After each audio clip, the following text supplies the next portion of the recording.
Today I'm sharing what you can do when you are losing your drive, when you're in a bad headspace, when you're dealing with burnout, and actionable things that you can do. Now, these may not all work for you, so pick and choose a couple that work for you. They may not work for your brain, may not work for your personality or your current situation, but save this video. Come back in a couple months and some of the other tips that may work for you at that time. But dealing with burnout, dealing with no desire to work, no desire to get things done, that you're just like, yeah, I'm not feeling it. I don't want to do anything in my business right now. What do you do when that happens? I have dealt with that so many times, and there's different things that I will do to put myself back in a good headspace. Number one is I'll make a list, a to-do list of everything that I have to do. So often when we have all these things that we have to get done, like especially at the start of the week, we got to do this and this and this and this, and forget to email this person, create this, and do all these things that when it's all in our head, it feels like Mount Everest. When it's in our head, it feels like we are just not going to be able to overcome this list.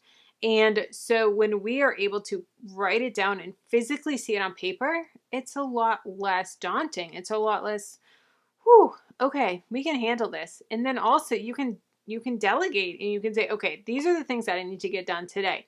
These are the things that need to get done this week. These are the things maybe this month or this year. And these are the things that I can even have someone else do for me. I can have someone that is part of my team. I can have a family member or my spouse do these things for me.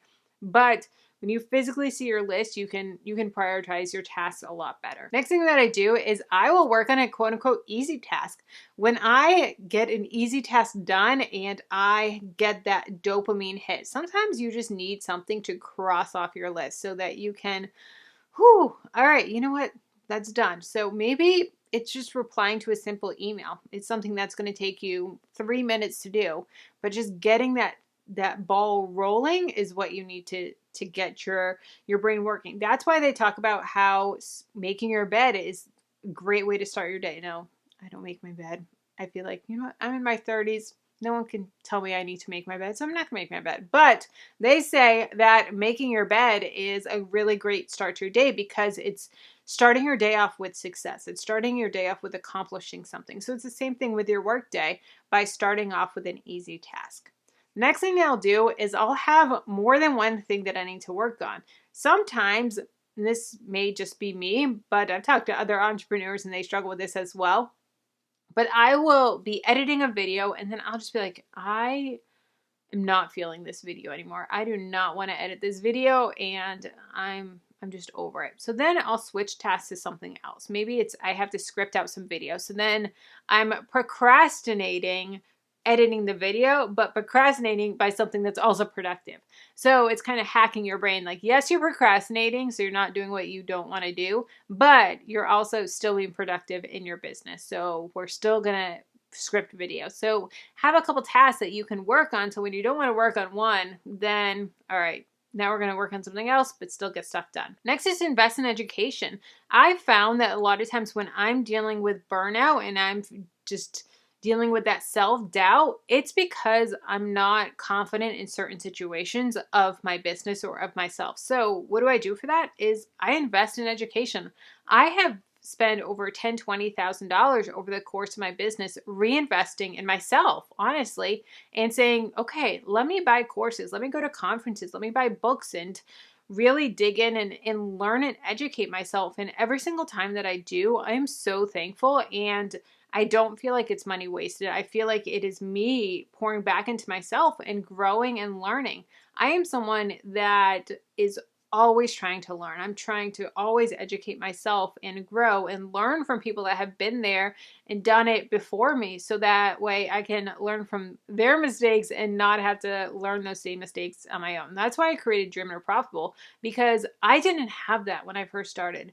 I didn't have anything like Driven or Profitable that walked me through step by step on how to start an online business, how to get clarity and confidence, how to set goals correctly, all the financials, the legal aspect. I didn't even know there was a legal aspect, how to add additional revenue streams and do all these things that I didn't have any of that. And so that's why I created Dream It Profitable in the course to help you guys, to help people have that mentorship and have that education. and something that is super affordable, and it should be priced a lot higher, but I want to make it affordable for everyone.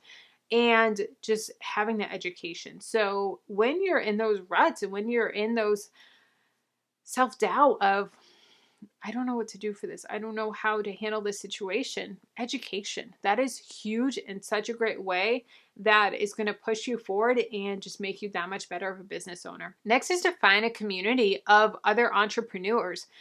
So often in our day jobs, in our life, in our family, they don't get it. And they just don't understand sometimes the grind that we have. They don't understand the thought process that we have to do, the different way that we set goals, the different way that we do different things. Like even this past weekend, I was kind of in a roadblock of my business, and there was a situation that came up and I didn't know how to handle it. And I couldn't go to my husband, Jamie. I couldn't go to, friends at church or family members and go to ask for advice. And what would you do in this situation? Because they don't know. They can give me advice about other things, but they don't know anything about my type of business. So I went to my community of other entrepreneurs and I said, hey, what would you guys do in this situation? They were all like, oh, Kelly, I've done with that. I do this, this, and this, and this. I feel so much better now. But finding other entrepreneurs that know what you're doing, that understand, even if their business is in the same exact business as yours, they have that entrepreneurial spirit. They understand as an online business owner, as an online business creator, the different life that we live and the struggles that we have. So find that community where you can say, hey, what would you do in this situation? Would you have any tips for me, any advice? And it's really going to help you just to have that community. It's so important to have community in all different aspects of our life. I have a strong community with my church. I have a strong community with people that are also trying to get healthier. I have a strong community around my business, and I have these strong communities, and they're all different friends groups and mentorship groups. But it's so important that in this aspect of your life, that you have a strong community and a mentor as well. Let's keep the conversation going. If you want to know how to figure out the skills that you have to translate them to an online business, how to make money from the things that you're good at, check out this video here. And if you want to know how to have a growth mindset, how to shift your mindset to a growth mindset, check out this video here.